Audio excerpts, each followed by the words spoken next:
Question number 4. Find the area of the quadrilateral whose vertex is taken in order. चतुर्भुज का खेत्रफल पता करना जिहदे वर्टेक्स दिते हुए ने टेकन इन ऑर्डर। इन्होंने ऑर्डर दे विच लिखना। तुहानूं मैं पहला भी दस्सिया एक क्वाड्रिलेटरल है, कोई स्पैसीफिक क्वाड्रिलेटरल नहीं जिदा रंबस स्क्वेयर पैलोग्राम ऐदा कुछ नहीं, ओनली क्वाड्रिलेटरल है। तो आप इत्थों लिखना शुरू कर लेंगे ABCD। ए दे कोआर्डिनेट पॉइंट हो गए -4 2, ठीक है। Order they taken in order -3 -5 3 -2 2 3, ये तो हो गए टेकन इन ऑर्डर। हुण आपां इहदा एरिया फाइंड करना। देखो तुहानूं मैं पहलां ही दस्सिया सी जो आपां स्टार्ट कीती सी एक्सरसाइज कि इहदे विच एक क्वाड्रिलेटरल आऊगी जिहदे विच आपां डायगोनल ड्रॉ कर लेना तो फिर 2 ट्राइंगल का एरिया फाइंड करना। पहला triangle ABC and then area of triangle ADC। When we find area of triangle ABC then vertex is ABC, coordinate point ABC, and then find area of triangle ADC, vertex is ADC. So A and C coordinate points ਜਿਹੜੇ ਉਹ ਉਸ triangle ਦੇ ਵਿੱਚ include ਹੋਣਗੇ। ਹੁਣ ਇੱਕ ਤੁਸੀਂ ਹੋਰ ਇਹਦੇ ਵਿੱਚ ਧਿਆਨ ਰੱਖਣਾ ਕਿ ਇੱਕ ਆਪਾਂ ਕੁਐਸਚਨ 7.2 ਦੇ ਵਿੱਚ ਵੀ ਕੀਤਾ ਹੈ, ਉਹਦੇ ਵਿੱਚ ਲਿਖਿਆ ਸੀ ਫਾਈਂਡ ਦਾ ਏਰੀਆ ਆਫ ਰੰਬਸ। ਕਈ ਬੱਚਿਆਂ ਨੂੰ ਰੰਬਸ ਤੇ ਕੁਆਡਰੀਲੇਟਰਲ ਦੇ ਵਿੱਚ ਕਨਫਿਊਜ਼ਨ ਹੋ ਜਾਂਦੀ ਆ, ਉਹਦਾ ਏਰੀਆ ਵੀ ਸੇਮ ਫਾਈਂਡ ਕਰਨ ਲੱਗ ਜਾਂਦੇ ਆ। ਇੱਦਾਂ ਨਹੀਂ ਕਰਨਾ, ਤਾਂ ਉਹਦੇ ਵਿੱਚ ਤੁਸੀਂ ਕੀ ਕਰਨਾ, ਡਾਇਗਨਲ ਫਾਈਂਡ ਕਰਨੇ ਆ ਡਿਸਟੈਂਸ ਫਾਰਮੂਲੇ ਨਾਲ, ਤੇ ਉਹ ਰੰਬਸ ਹੈ ਇਹ ਓਨਲੀ ਕੁਆਡਰੀਲੇਟਰ। 7.2 ਦਾ ਲਾਸਟ ਕੁਐਸਚਨ ਕੀ ਆ, ਏਰੀਆ ਆਫ ਰੰਬਸ। ਤਾਂ ਪਹਿਲਾਂ ਆਪਾਂ पॉइंट लिखते हैं।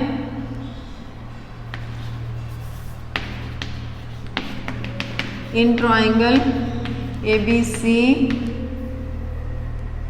vertices त्रिकोण ABC दे शिखर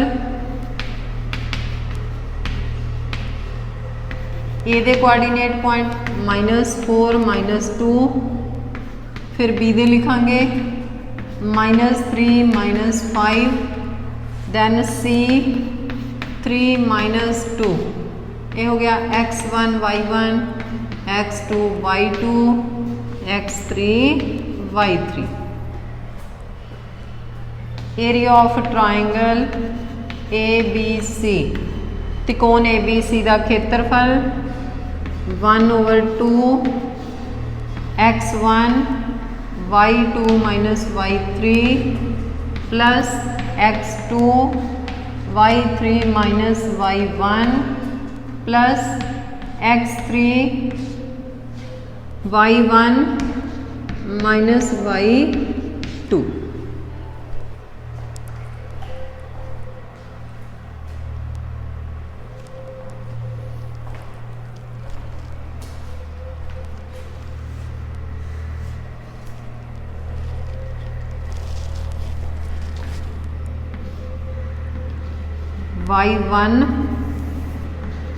y1 y2 वैल्यू पुट करांगे। 1/2 x1 की वैल्यू -4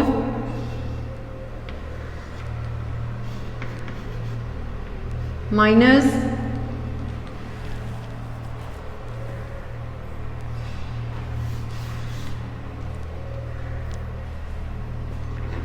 1/2 x1 की वैल्यू -4 ब्रैकेट y2 की वैल्यू -5 माइनस y3 की वैल्यू -2 प्लस ब्रैकेट का ध्यान रखना, ठीक है। जिथे 2 माइनस के साइन आ गए उन्होंने तुसी स्मॉल ब्रैकेट दे विच लिख के तो उस तो अगे तुसी जिहड़ी मीडियम ब्रैकेट आ वो अप्लाई करनी है। तो ये है करली ब्रैकेट x2 की वैल्यू की वैल्यू -3 y3 की वैल्यू -2 माइनस y1 की वैल्यू फिर -2 प्लस x3 की वैल्यू 3 y1 की वैल्यू -2 माइनस y2 की वैल्यू -5। एक बार ये आप वैल्यू चैक कर लेने x1 -4 x2 -3 तो x3 की वैल्यू 3 तो y2 माइनस y3 y2 की वैल्यू -5 -2 फिर -2 इतने आ गया y1 की वैल्यू -2 फिर y1 की वैल्यू -2 y2 की वैल्यू -5 1/2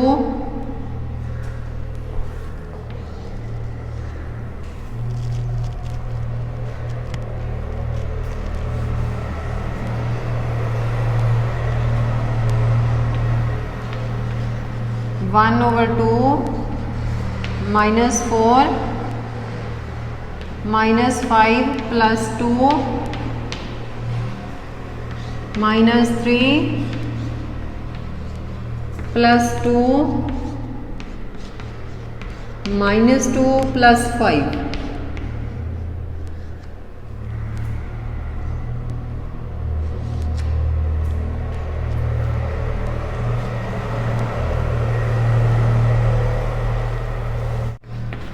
1/2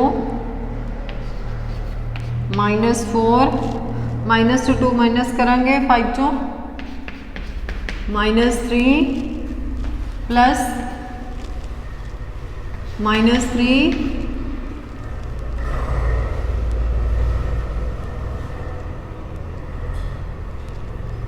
2 चो 2 माइनस किया 0 प्लस 3 5 चो 2 माइनस किया 3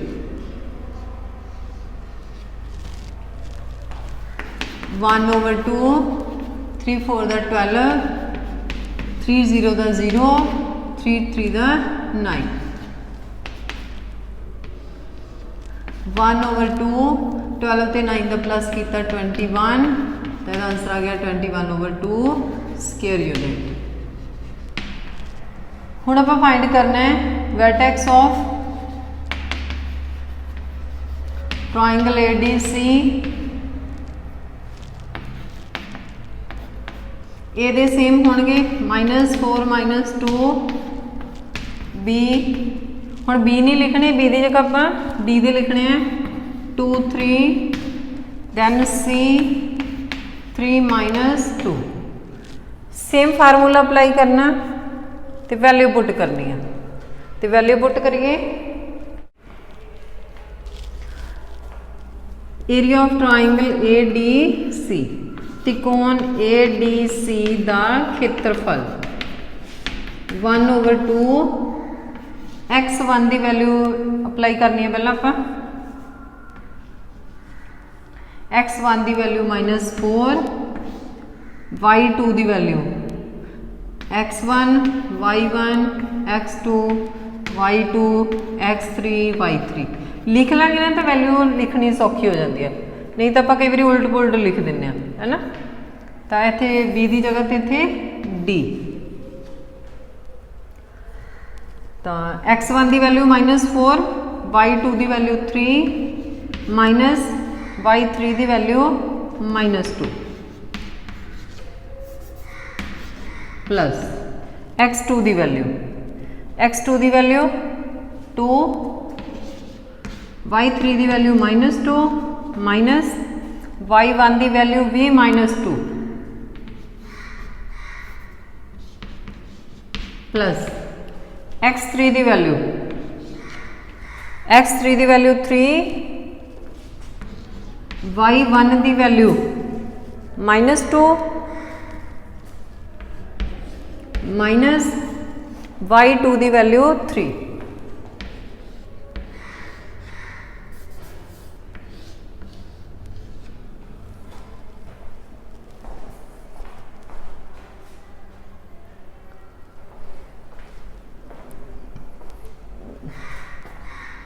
1/2 -4 3 + 2 + 2 -2 + 2 + 3 -5 sign the according -4 × 5 2 × 0 3 5 the 15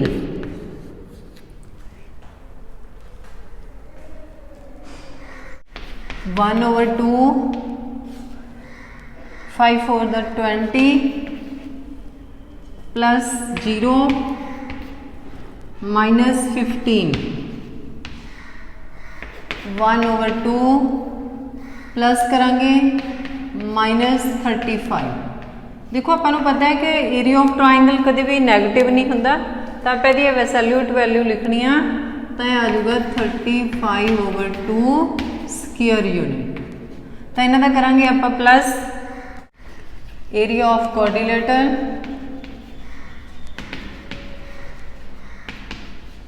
ABCD area of triangle ABC plus area triangle ADC चतुर्भुज ABCD दा खेत्रफल हम दोवें एरिया प्लस कर देने हैं 35/2 डिनोमिनेटर सेम है प्लस किया 56 2 पे कटिंग किया 28 स्क्वायर यूनिट वर्ग इकाइयां पंजाबी मीडियम स्क्वायर यूनिट भी लिख लोगे तो भी ठीक है तो ये सीगे तुहाडे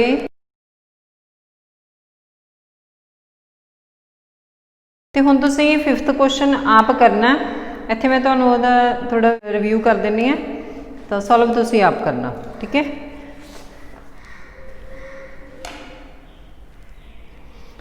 तो यदि statement ah you have studied in class 9th that a median of a triangle divides into 2 triangles of equal areas तुसीं 9th ਦੇ ਵਿੱਚ पढ़िया है कि त्रिकोण ਦੀ ਜਿਹੜੀ ਮੱਧਿਕਾ ਹੁੰਦੀ ਆ ਉਹਨੂੰ 2 ਬਰਾਬਰ ਖੇਤਰਫਲ ਵਾਲੀਆਂ ट्राइंगल ਦੇ ਵਿੱਚ ਡਿਵਾਈਡ ਕਰਦੀ ਆ verify the result of triangle ABC तो आप इस तरह ट्राइंगल ABC का जोड़ा एरिया फाइंड करके वो जोड़े वैटेक्स ने गिवन ने तो आप मीडियन के अकॉर्डिंग 2 ट्राइंगल का एरिया फाइंड करके वेरीफाई करना हुण देखो फार्मूला तुसीं लाना सेम ठीक है तो तुहानूं मैं वैटेक्स दस दिंदी हां किहड़े लिखण तो फर्स्ट तुसीं ड्रॉ करनी है ट्राइंगल ABC तो मैं इत्थे लिख दिंदी हां ABC